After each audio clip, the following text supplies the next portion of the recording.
Welcome to Norge Ski Club. This is one of the coolest locations in McHenry County. Why? Because we have this in the background. A long distance ski hill for jumping. We got a couple skiers up there right now. We're going to show you how it's done. This is a ski club that's been in existence since 1905. We got one coming here.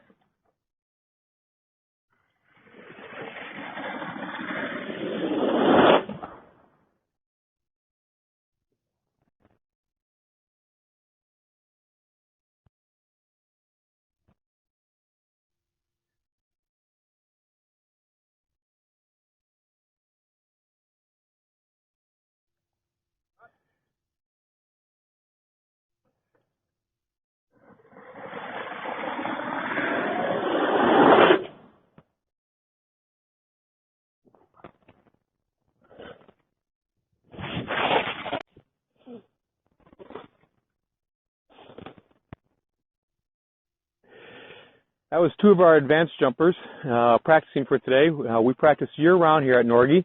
We are the only ski jumping facility in Illinois. And they do this year-round by wetting down the hills. This is typically a winter sport. And the winter time is really when the kids really like to jump because they pick up more speed. Even though you can see them coming down the hill here, coming down pretty fast, during the winter they'll reach top speeds of 55 miles and faster as they try to time their jump to a couple hundredths of a second, right at that instant, to time perfectly to get as much air as possible, to get as much flight as possible, and land with style. These guys do an amazing job out here. We got a couple of advanced jumpers here sitting watching off to the side. And after they jump here, we'll cart them back up. They'll do some more jumping to show you guys how it's done. This is our 70-meter hill.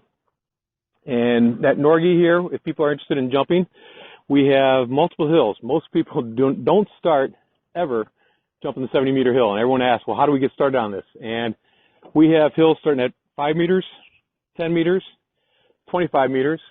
We then have a 45-meter, and this is our 70. So as kids start to jump, they'll start on that 5-meter hill, which is kind of basically jumping off the end of your driveway maybe, and getting down the technique, working on their in-run, their landing, so that as they move up, they can progress on their skills and work on their confidence. What is the youngest jumper? The youngest jumpers are usually around 5 years old. That's most of the time when kids get into it. You can certainly start later, but like any sport, if you really want to be good at it, that experience at a younger age does help. My son started when he was in 6th grade, so when he was 11, and has done pretty well. He's on the advanced team right now, but you know, most kids can start anytime after 5 years old. And we have people out here that have jumped the hills in their 70s, so any age. So as an adult, if you want to try it, we've got plenty of adults that have come out and started on the small hills to see what it's like, and advanced up. Can you tell us the names of who is and the age and the credentials? Right now, we've got Hunter Smith. He is he's 16 now. Casey, yeah, 16. He's been jumping, I believe, since he was 5. He's an up-and-coming jumper for Norge in the Midwest. He's doing a nice job. We have, who's our other jumper? Oh, Lucas Nichols is also jumping. He's got a jumping family, all 5 kids, I think, jump here. And Lucas is the oldest and most advanced in his family, so he's doing a nice job out here today. My son would be jumping, but he left his skis in Park City, Utah this weekend, so we just figured that one out. Ben Kaiser is also one of the advanced guys out here. And then Casey Larson is on the national team. He's doing a fantastic job this year. And his sister, Sarah Larson. Kara. Can you talk about the Olympic process of getting into the Olympics? Yeah, I think you'd be good at that, Casey. Why don't you kind of explain the whole Olympic trials and... Yeah. Yeah, so for qualifying for the Olympics, which is, I mean, a lot of our goals in the sport, definitely it's one of the oldest and most original Olympic sports, so that is definitely the goal for a lot of us. And to kind of get there, it definitely starts at a young age. You know, you have that dream, and that's definitely something you want to do. But you got to go through a lot of international competitions and training. So it'll start like at smaller international competitions called fist cups, and then you got to get points in top 30s and do really well in those. Then you can move up, and then you finally get to a World Cup after a couple tiers of competition. And once you get to a World Cup, that's when you can start making the attempt to qualify for the Olympics. So the main goal in World Cup is to get a top 30. And when you get a top 30, that means you can go to the Olympics and you've kind of qualified for your country. But then, like in a lot of sports, there's a lot of good, really, really advanced people. So there's going to be several kids or jumpers on the U.S. team with World Cup points. So then after that, you got to go through the Olympic trials, like you see like the swimming trials or the skiing trials, like anything. You got to be the top 4 in your country. So that happens through a competition, and then that kind of decides the Olympic team. But yeah, it's definitely a really cool sport, and I think that are on this upcoming Olympic team from Norge? Well, right now from Norge, we have a lot of really, really good jumpers. Right now, three jumpers from Norge are on the national team, that being Mike Lasder from Cary, Kevin Bickner from Wakanda, and myself from Barrington. So we all kind of live in the area, and we grew up here training, and now a lot of us have kind of moved on to the national team in terms of, and that means we train a lot in Europe and in Park City. Now, Kevin and Mike have all graduated from high school and college, and they are kind of jumping and making that their lifestyle, but I still train here and go to school at Barrington High School, so I'm here a lot of the time too. But we are three of some of the top jumpers in the country right now. Kevin getting second at nationals this year in Park City, Utah, Mike getting 4th, and myself getting 3rd.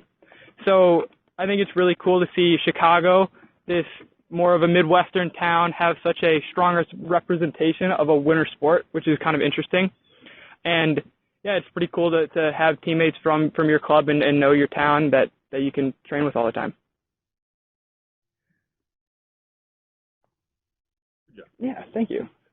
But yeah, it's definitely a really cool sport. I think it's been a big part of my childhood growing up. I mean, I started when I was 6 years old, and I've kind of loved it ever since.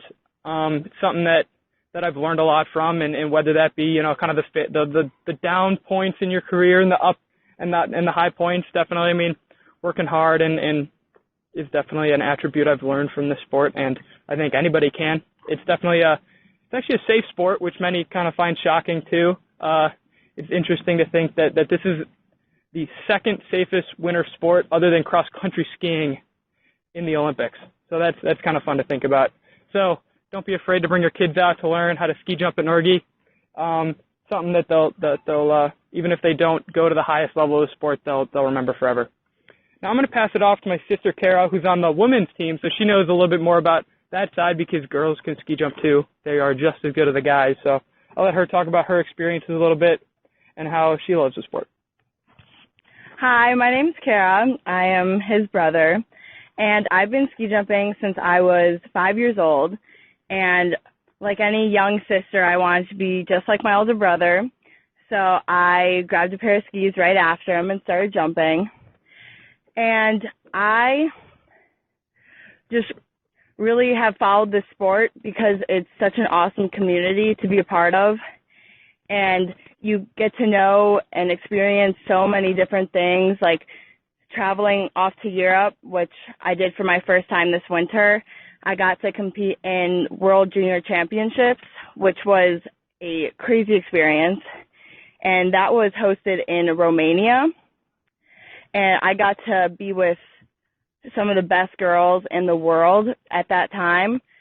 And it was a really great step for me, and hopefully I will be competing in more things like that, being on the national team now. And, yeah. How was the oldest jumper that jumped here? Here, the oldest, like, right now? Or no, ever.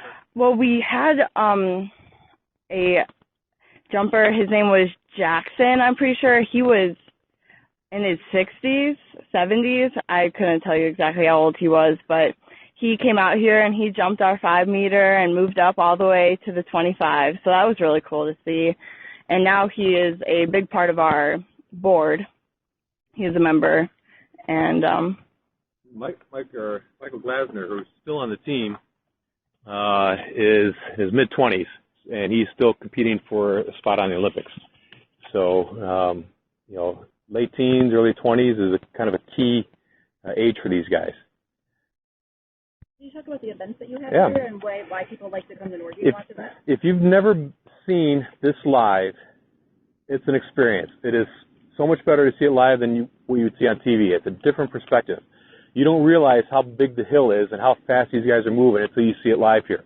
And Norge, the way it's situated, it's unique. When you come out here, we've got 2 events during the year to come out and watch the kids do their ski jumping. One is in September this year, end of September, and end of January. And both of them will bring in the best skiers around the country. And what's neat about it is you're going to be right in the midst of things. Watch them jump here. As they jump, you're going to be down on the ground, and they're going to be landing right near you. And as they come off the hill, they'll walk right by you. You can say hi to them, get an autograph, shake the hand, congratulate them. It's kind of neat to see these Olympic hopefuls up front and personal, right where they're ski jumping. They're not behind the fence. They're not in a different area. They're right there with you. We got another jumper.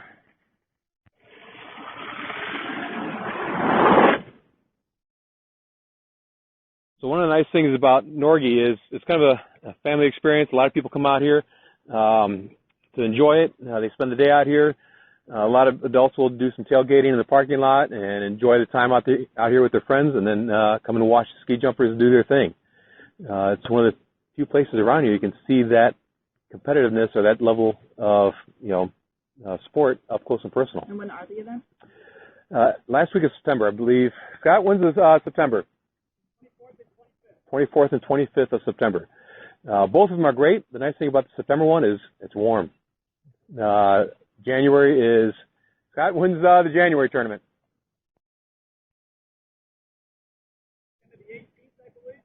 Weekend of the 18th. We'd have to check that, but we'll have that on our website. Which is, what is our website? Is it Norge Ski Club? I think it is, but just Google Norge. Yeah, Norge Ski Club sounds good. If you can't find it, just Google it, and I'm sure you'll find your spot there. Yep, Boxer Grove.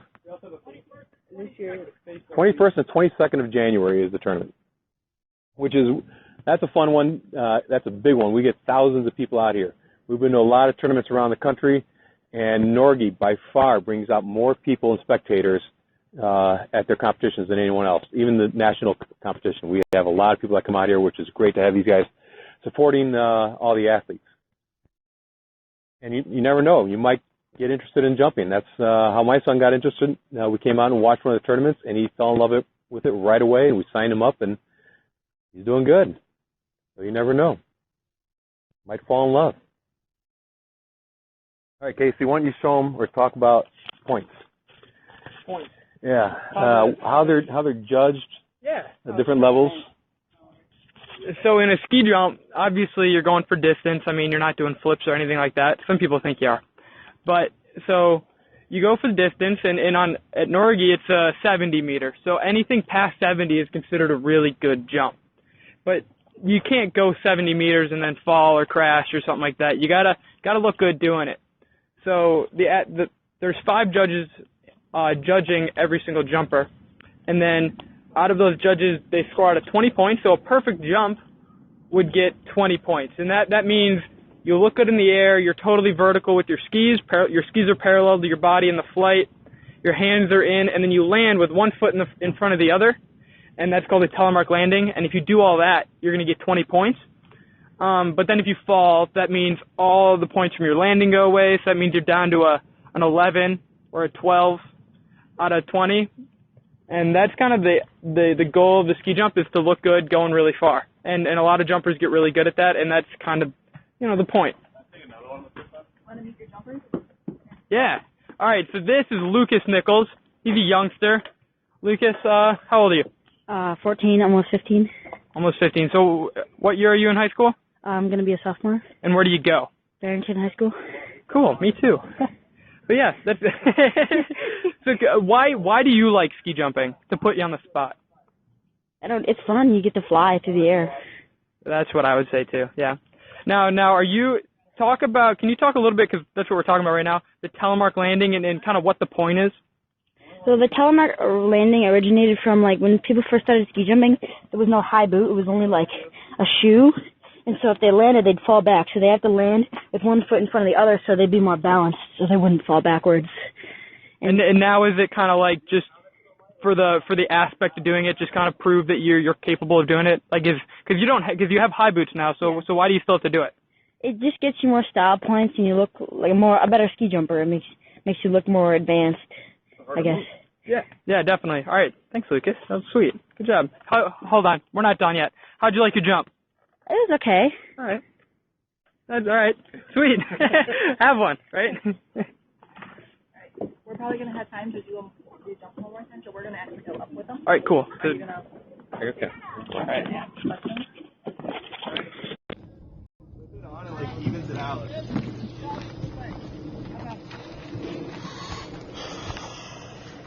Right, you follow the skier. You want to watch me? You want to watch me? Which one am I going? On this side? So, one of the tough things about ski jumping is coaches a lot of times play the golfing. There's so much intricate aspects of the jump. You're not just jumping off the ledge. That it takes years to master, and little nuances go a long way.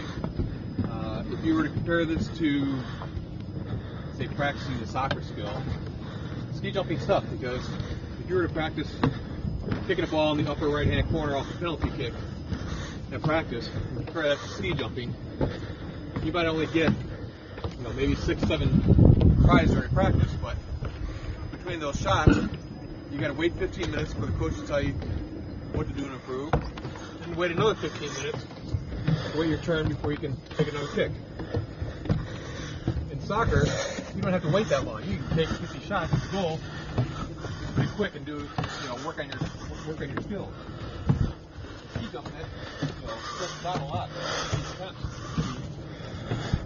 Don't you ask for that? A little bit. It takes a while for you guys to work on the skills.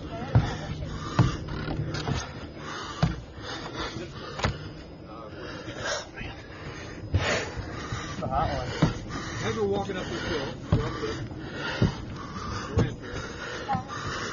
You probably hear us breathing hard. This isn't easy.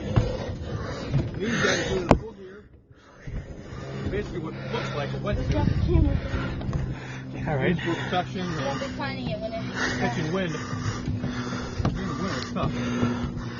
If you're not in shape like some of us, walking this hill,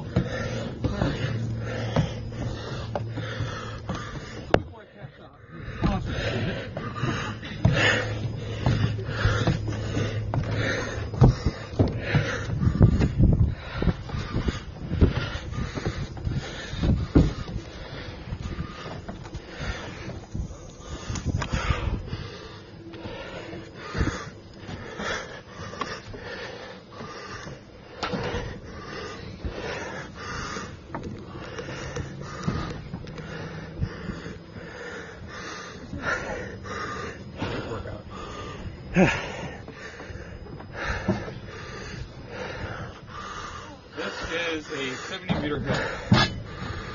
In the Olympics, they jump a 90 and a 120. So almost double the size of this hill. And that's what these guys are jumping off of on the 120 during the Olympics. And they're flying. I mean, they're literally flying, both in speed and the distance when they go through the air. One of the other things that makes Norge so nice is we have a nice hill. A lot of people like to come to this hill and jump our 70 because it's got a nice curvature, good landing. So a lot of people like to come out here during tournaments and jump our hills.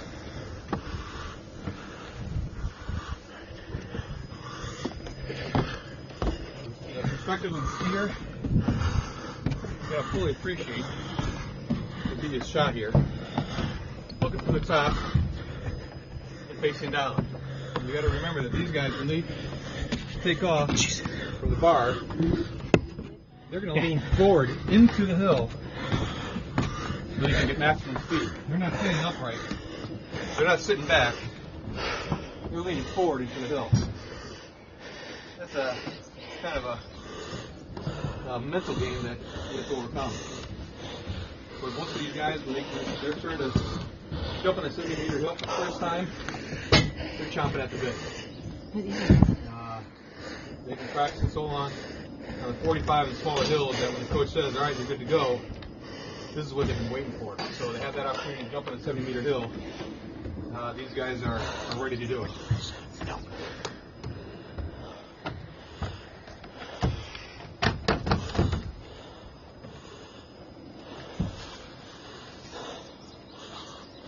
So one of the things you'll see up here is we have different starting gates. Jumpers to start from. And these starting gates kind of represent your ability, your skill level. Most people look at it and go, God, the guy's starting at the top gate. On the very top one here, he's probably the best jumper. And typically, the better you are, the lower on the gate you want to actually start. And that becomes critical because when it comes to the tournament, whoever that best jumper is will start at his lowest gate, which means everyone else is at a disadvantage now because they're used to starting at a higher gate. And now they have to start at a lower gate where he's at. And they need to do that because the best jumper, if you were to start at the higher gates, he would out-jump the hill, which makes it a dangerous situation. So everyone starts at the lowest gate of the best competitor. So you're always, all these guys are always working on their form so they can move down a gate and kind of close the gap as much as possible. Okay, who's going first here? It's always a little sketchy to try to get out on this bar and not get your skis tangled up in place. Always checking the bindings, make sure they're all intact. One thing you don't want to have happen is you take off from the edge of the ramp here and lose the tip and lose the ski from doing that. I've actually seen a guy corkscrew in the air from losing a tip in ski and tumble into the air and actually roll out of it quite nicely.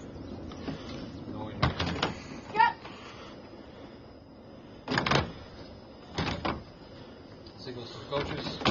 Coach waves them on.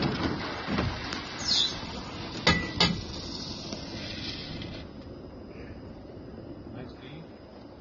So the coach is looking for the best wind that they can get.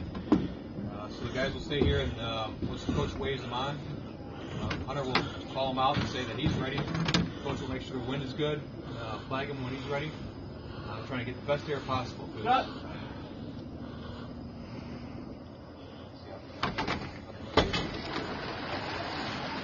and low in his in run. Looking for that V to catch air. His knees, hands are close to his side, which is good.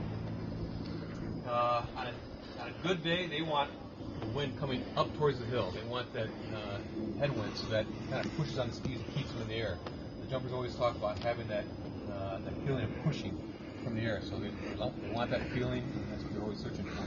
Tailwind does just the opposite. It kind of deadens the jump and drops them off the jump a little quicker than what they would like to do.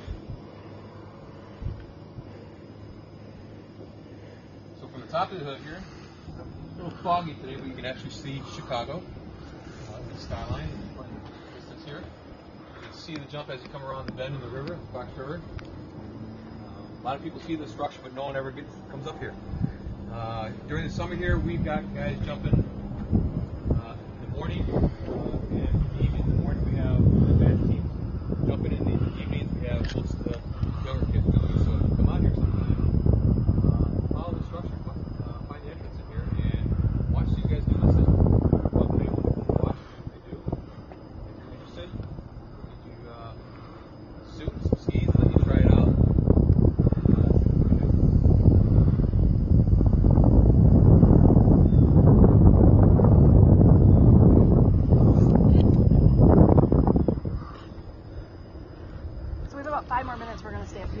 you talk a little bit to answer any questions that may come in,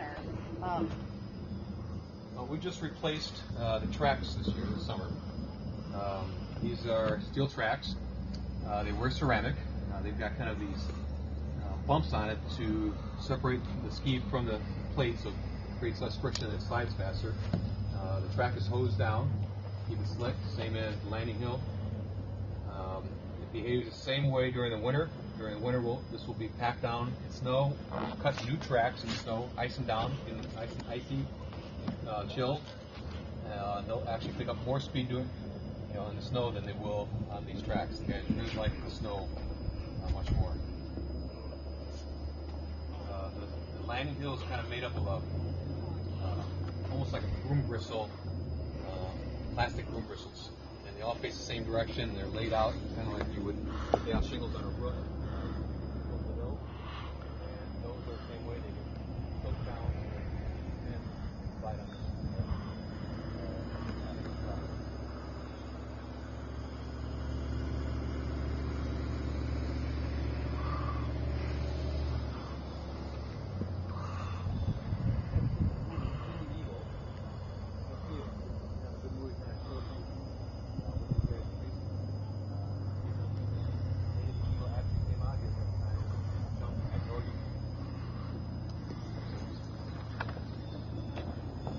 We've got a great coaching staff out here.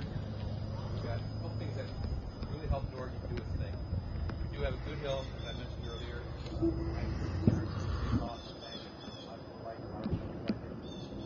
got a great coaching staff. Scott Smith, Matt's coach, who's also an Olympic coach for a while. We've got several other coaches here. Scott Emmons. The coaches do a great job. They put a tremendous amount of time for kids, and it's obviously their passion. We have great parents that volunteer a lot of time to help kids do their thing, whether it's weed whacking the hill, hauling snow up here when we don't have enough during the winter, where we have to bag and carry it up. I can't hear very well. So parents do a great job. We got a great facility, and we got great coaches. I want to talk a little bit about what we're looking at from the view up here. Not very many people get to see this view. We are at the top of the 70, looking down from where the jumpers will take off. We're looking west? No. That's north. We're looking east. We're looking east towards Fox River, which is a nice view. You see Chicago and the skyline to the right here, maybe.